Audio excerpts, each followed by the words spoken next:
Hello guys. Kain na po tayo. Sinigang na tulingan. Tulingan lang to.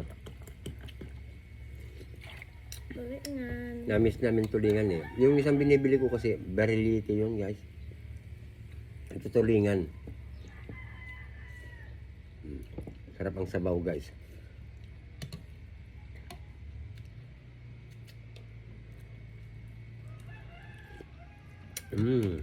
Simpleng ulam lang okay na kami guys. Hindi kami sanay sa marangyang pagkain.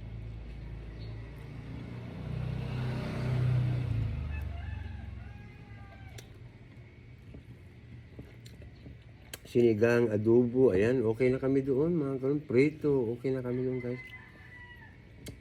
Pero pag may nagpakain, ayan, pwede kaming pumunta pag-uwi.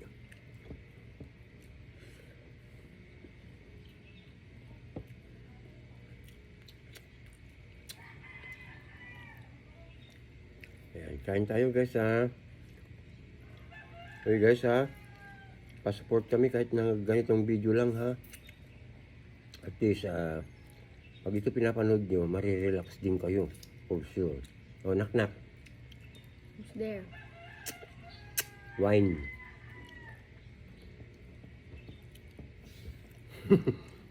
Bakit? Wine who? Wine. Just like a wine. Sabi ko nga. How do I ever heal? I'm so deeply wounded. Knife yon. Wine. Knife. Wine nga yung knock-knock ko. Ay.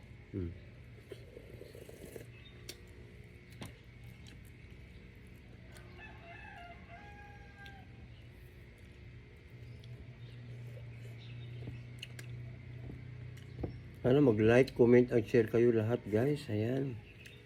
Para masaya. Pa-like, comment, and share. Ganon. Taas pa lang. Nakakangawit kasi pag hindi nakataas ang paa. Mas maganda pag nakataas ang paa.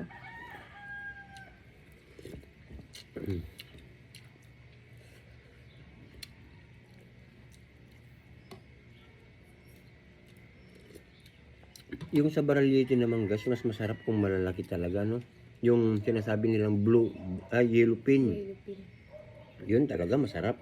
Kaya lang mahal guys. Nasa 500 po ang kilo eh. Hindi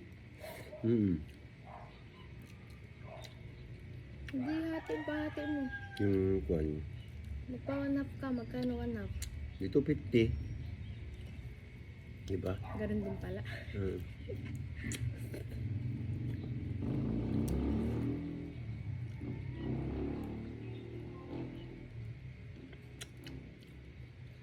Itong tulingan, masarap din naman tong tulingan guys. Mas malinamnam to kaya kumpara sa Barilite. Kaya lang pag naging tuna na yung Barilite, masarap. Yun ang masarap talaga. Yung naging tuna na siya, yung parang sa katawan na ng tao yung katawan niya. Nako, yun ang kaya lang. Lumipat sa tao yung katawan? No? Hindi, yung katawan ng may mas malaki pa doon. Kaya lang, mas mahal na naman. Pero pag Barilite lang, yung maliliit lang, yung kagaya ganito, kalapad, yung mga Barilite yun. Pag malaki na, tuna na ang tawag doon. Yun ang yellow pin. Nawatan nyo?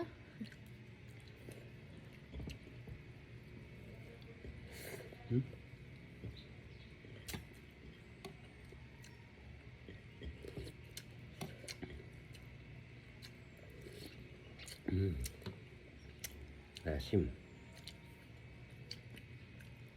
Umasim na nga. Tapos nasawan pang ano. Sarap! Oo. Ayan. Ayan, update lang to guys Ayan.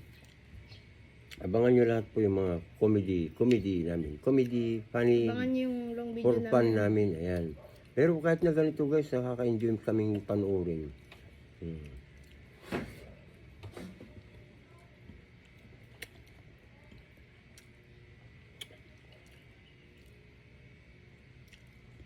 Maraming salamat sa lahat ng apps na pinag-a-uploadan namin, of course. Facebook, YouTube at saka sa aming TikTok account.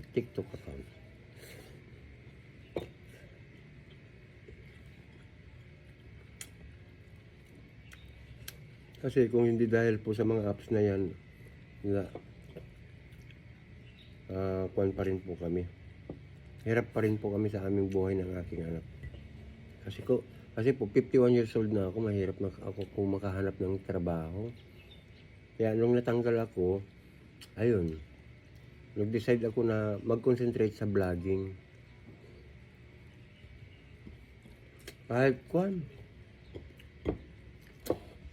Kahit sinasabi kong hindi ko kaya kasi nga nahirapan ako mag-edit guys kasi noon wala pa akong sinusuot na salamin sa mata. Ayan. Tsaka mahirap talaga kung papasukin mo ang vlogging. Hindi po magaan ang papasukin mo sa pagbablog. Kinarir niya. Dinamay niya ako. Eh di may father and daughter doon. Di ba? Ganun, oo. Siyempre. Damay-damay na yan. Pero worth it yan, guys. Kapag nakuha nyo na ang unang bato nyo. Kaya kailangan guys, huwag niyong kalilimutan. Dapat in 3 seconds makuha niyo yung attention ng mga tao agad. Para po makapasa kayo sa mga pagsubok nila. Silang lahat, yung tatlo na yan. Na apps. Okay? Bye-bye! Malaki na naman guys. Thank you! Follow, like, and share, comment also. Bye!